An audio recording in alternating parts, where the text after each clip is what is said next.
Assalamualaikum warahmatullahi wabarakatuh. Waalaikumsalam warahmatullahi wabarakatuh. Alhamdulillahirabbil alamin. Syukur pada Allah Subhanahu wa taala.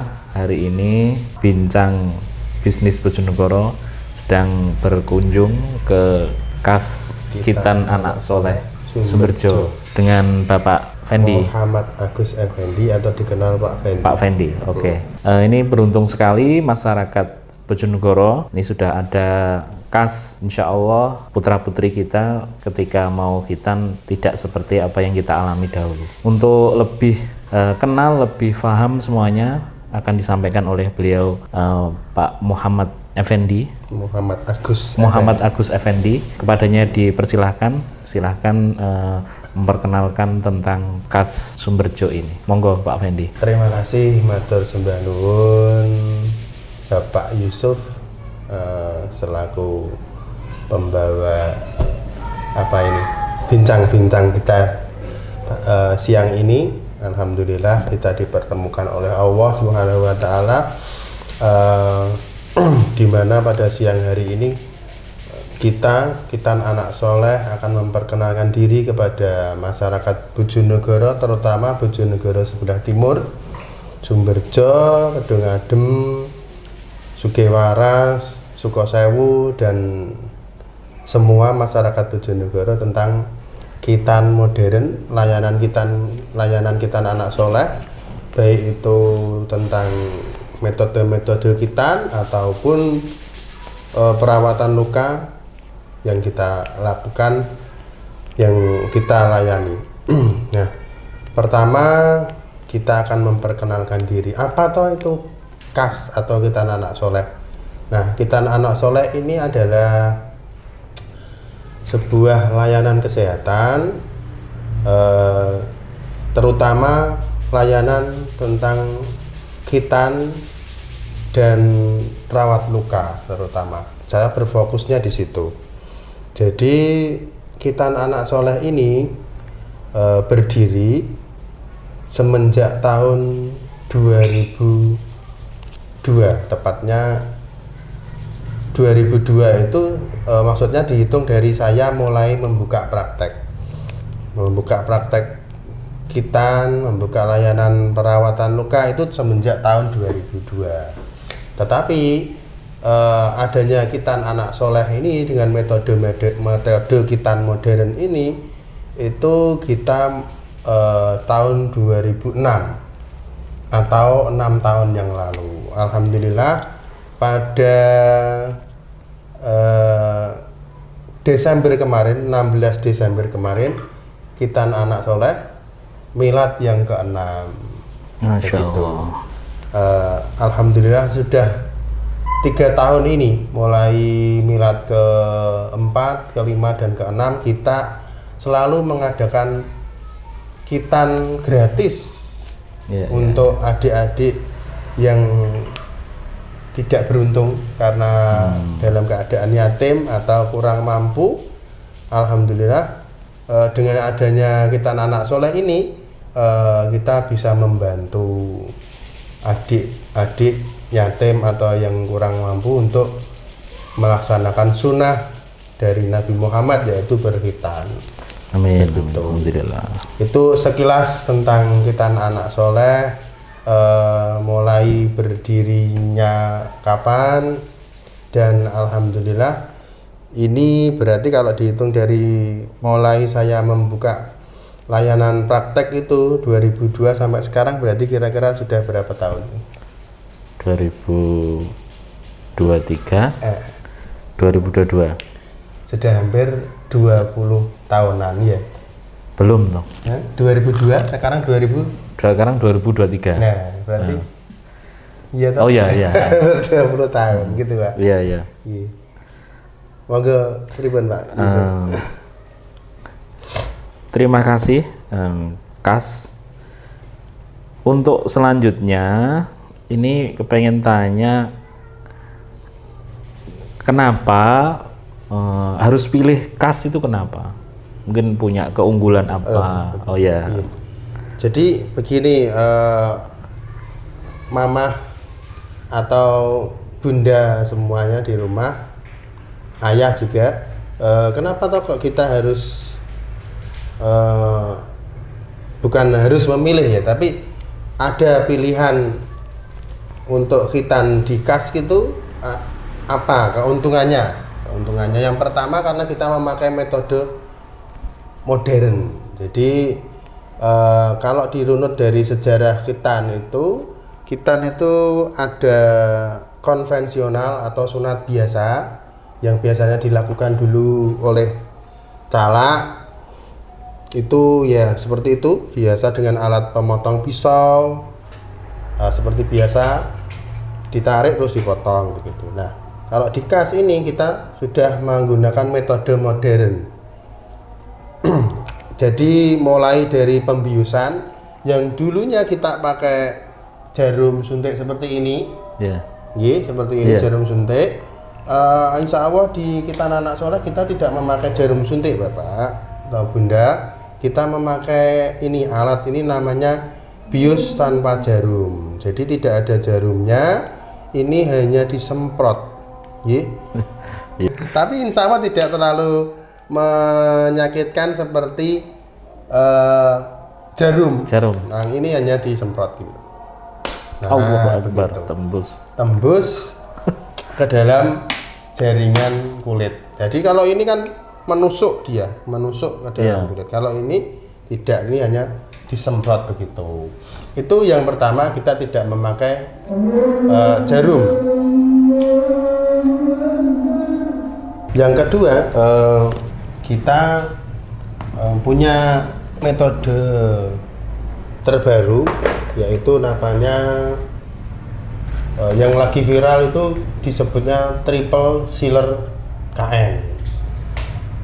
Tapi saya menyebutnya super sealer spektakuler karena alat yang digunakan memang lebih spektakuler, lebih safety, lebih aman, lebih cepat kering, dan insya Allah lebih cepat sembuh. Nah, alatnya seperti apa? Seperti ini, Bu. Jadi nanti kita setelah dibius tadi dengan bius tanpa jarum suntik, lalu kita akan memasangkan ini namanya klem. Jadi klem ini sebagai cetakan. Jadi harus dicetak dulu, tidak hanya asal potong. Jadi nanti luar ini biasa.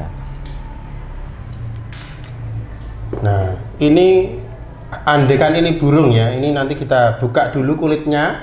Kita tempelkan ini di kepala burung, lalu kulitnya ditarik lagi, Bunda. Tarik, lalu dijepit dengan ini. Dijepit, terus dikunci. Nah, setelah ini dikunci, nanti kita motongnya di tabung ini, gitu. Sehingga kepalanya ini tidak akan terlukai, insya Allah tidak akan terlukai. Tetap dipotong berarti ya? Tetap diambil, tetap dipotong. Iya, tetap diambil ya sayang. Nah, setelah kita ambil, nanti kita buka. Kalau dulu klem ini dipasang selama 5 hari. Tapi kalau sekarang dengan metode terbaru triple sealer KN itu, atau saya menyebutnya super sealer, ini akan setelah dipotong kita buka ini. Jadi ini sudah dibuka. Lantas alat pemotongnya seperti apa? Bisa geser ke sini ya. Nah, ini yang disebut ESU, Electric Surgical Unit. Jadi alat ini biasanya kalau di rumah sakit dipakai untuk operasi, ayah bunda. Jadi kalau di khitan anak soleh ini dipakai sebagai pemotong. Kalau dulu kita pakai laser yang menyala itu, kalau ini tidak ada baranya, tidak menyala, ini hanya bunyi dok. Nah, seperti ini. Kalau saya taruh ke bawah ini berbunyi. Nah, ini sudah bisa memotong. Keuntungannya kalau kita pakai alat ini, satu, meminimalisir perdarahan. Kedua, biar dia cepat kering. Lalu yang ketiga, lebih cepat sembuhnya insya Allah. Ini namanya ESU, Electric Surgical Unit. Ini alatnya. Ini alat terbaru kita yang mendukung untuk pengerjaan khitan, metode khitan super sealer spektakuler tersebut. Nah, ini tadi alatnya sudah saya presentasikan. Monggo kalau mau ada yang ditanyakan. Oh iya, kalau dulu itu kan pakai dijahit ya. Kalau pakai alat itu dijahit apa enggak? Nah, gini, kalau pakai alat ini kita insya Allah tanpa jahitan, tapi tergantung ukuran. Maksudnya ukuran penisnya si Ananda Soleh yang mau dihitan. Kalau usia sekolah atau bayi usia sekolah 3 sampai kelas 1 sampai kelas 6, itu insya Allah kalau ukurannya yang 12, 14, 16 ini insya Allah tidak dijahit. Tapi kalau ukuran besar seperti ini, ya tentu saja tetap harus pakai diikat. Jadi bukan dijahit, diikat. Kenapa? Karena kalau dia ereksi, kalau pagi dia sering di absen gurunya hadir gitu. Kalau pagi kan dia sering hadir gitu. Nah, itu meminimalisir geraknya, jadi harus diikat. Nah, bagaimana dengan ukuran kecil ini? Jadi kita tidak pakai jahitan, kita pakai lem. Ini lemnya. Oh, lem. Iya. Jadi tadi itu adalah metode untuk mencetak, ini memotong, lalu ini untuk finishing, artinya untuk menempelkan antara kulit dalam dan kulit luar kita pakai lem. Ya, ini lem yang khusus untuk kulit. Jadi tidak lem G, bukan loh ya. Ini lem khusus kulit. Ini biasanya juga pakai ini juga, begitu. Nah, insya Allah tingkat kesembuhan itu kira-kira sekitar 3 hari sampai 1 minggu. Lantas apa yang mempengaruhi dari tingkat kesembuhan itu tadi?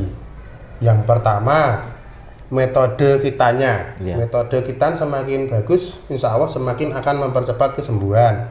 Yang kedua, kondisi burungnya Ananda Solih tadi, Mas. Kalau burungnya itu belum bisa dibuka atau dicelek, basa Jawane, dicelek gini, itu otomatis akan lebih lama karena dia akan dibuka, kita buka dulu sehingga ada luka di kepala. Nah, itu akan menambah durasi lamanya sembuh. Yang ketiga, nutrisi makanan. Semakin pengen cepat sembuh, semakin kita berikan nutrisi yang baik. Jadi ikan, daging, baik daging sapi, daging ayam atau ikan, semuanya boleh dimakan. Tidak perlu tara. Kalau dulu loh ya. Zaman kita tidak boleh makan ayam potong gitu. Telur tidak boleh.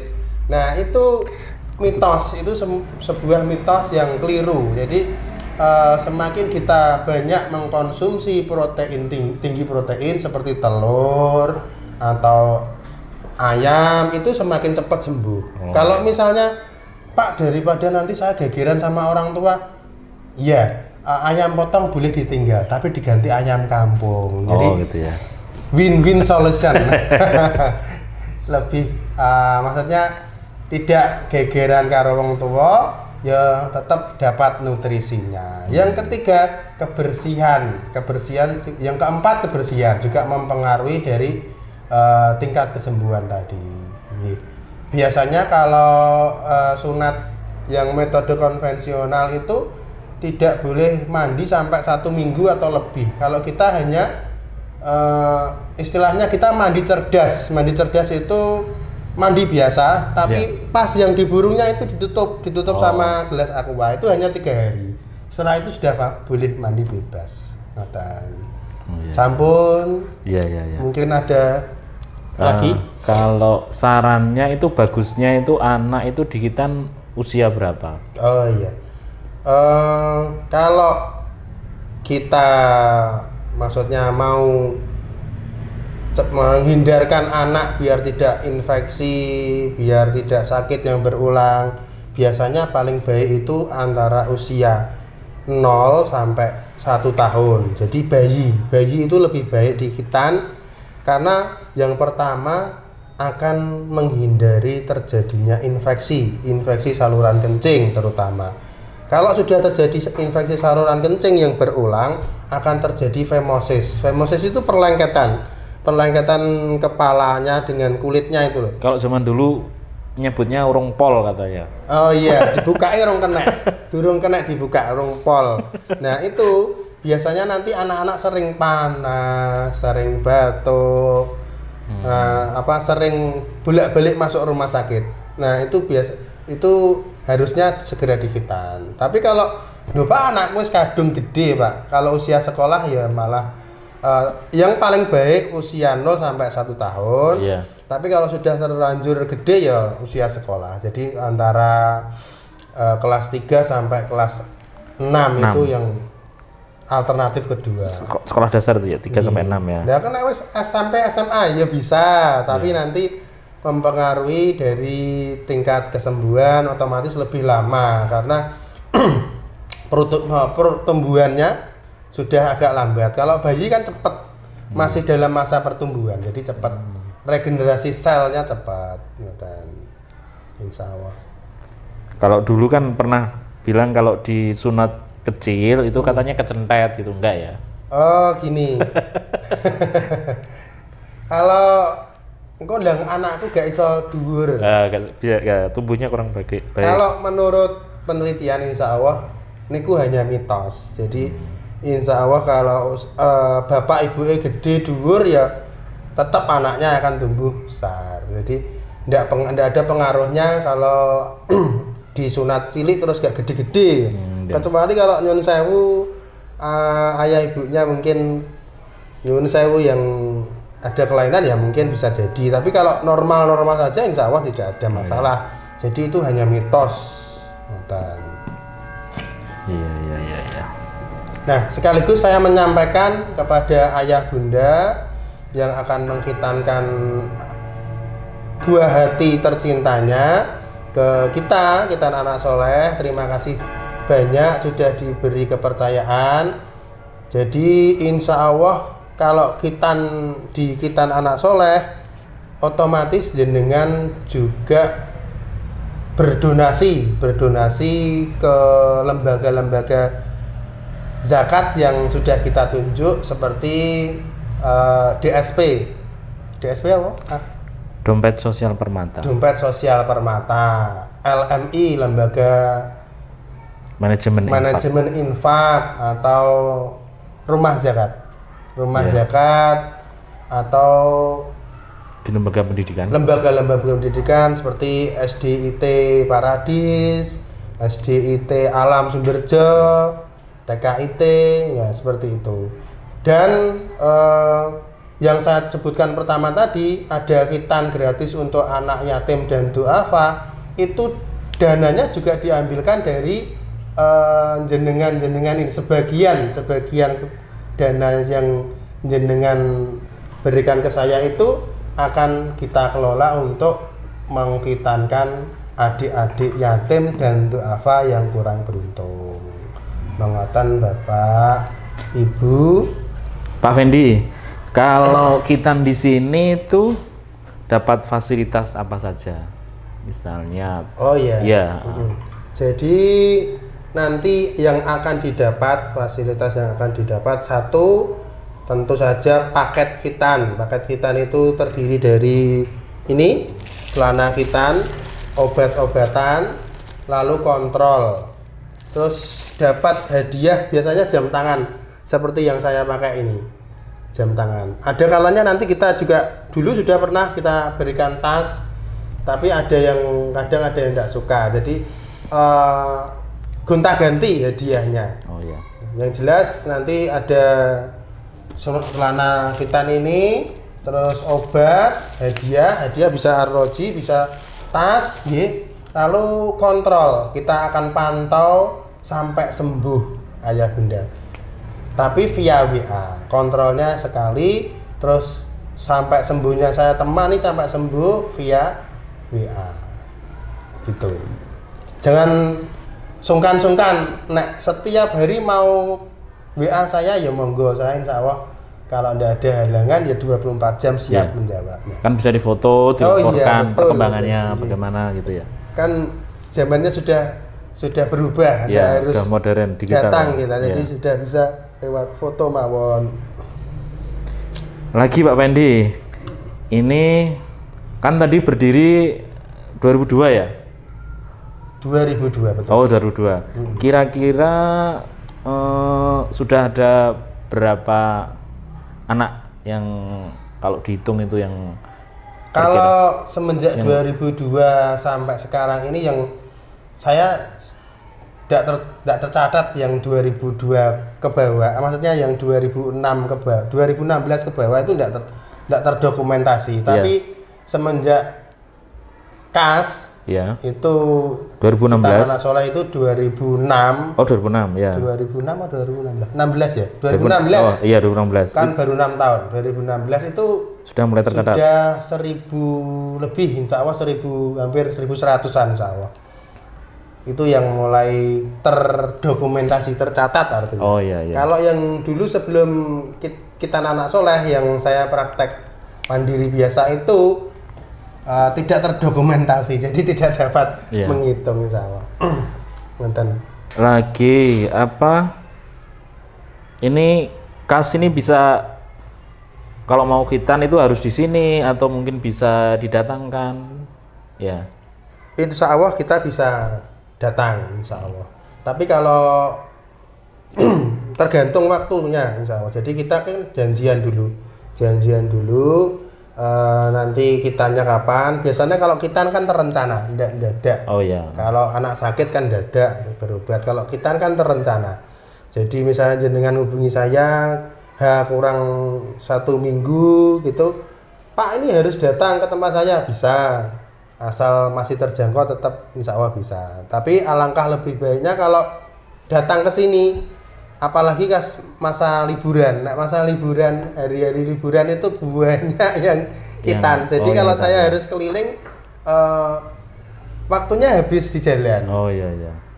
Tapi kalau mau panggilan ya tetap bisa, tapi ya harus sabar menunggu. Kayak kemarin saya di Balungrejo, Sugiwaras itu jam 9 saya baru bisa datang ke sana jam 9 malam karena pagi sama sore sudah penuh semuanya. Jadi harus sabar. Kalau mau dikunjungi saged, tapi waktunya itu harus menyesuaikan, harus sabar. Lagi Pak Pendi, pada saat khitan itu mungkin ada yang kesulitan ngitan anak itu, misalnya anak yang bagaimana itu? Atau tidak ada kendala atau gimana mungkin? Jadi kontraindikasi, artinya yang tidak boleh dihitan. Kontraindikasinya itu ada banyak sebenarnya ya. Tapi yang perlu saya sebutkan di sini ada 2 saja. Satu, hipospadia. Hipospadia itu dia lubang kencingnya ini tidak di tengah, tapi di bawah. Di bawah. Nah itu karena kita kan belum tahu kalau lubangnya di bawah karena tertutup oleh kulit. Pas waktu dibuka ternyata lubangnya di bawah. Nah ini tidak boleh dihitan kalau lubangnya di bawah. Terus tapi kalau solusinya? Boleh dihitan tapi harus di spesialis urologi. Artinya nanti dibuatkan lubang di depan, Mas. Jadi lubangnya karena di bawah dioperasi. Kalau sekarang disunat nanti kulitnya ini hilang kan? Nah, padahal kulitnya ini diperlukan untuk mencangkok, untuk membuat lubang baru. Jadi eman-eman. Kalau ketemu seperti itu, hipospadia, biasanya saya rujuk ke dokter Musa urologi. Biar nanti istilahnya dimodifikasi supaya lubangnya ada di tengah kembali. Itu satu. Yang kedua, kalau burit penis itu penisnya terlalu kecil, jadi dia tenggelam karena jaringan lemak biasanya.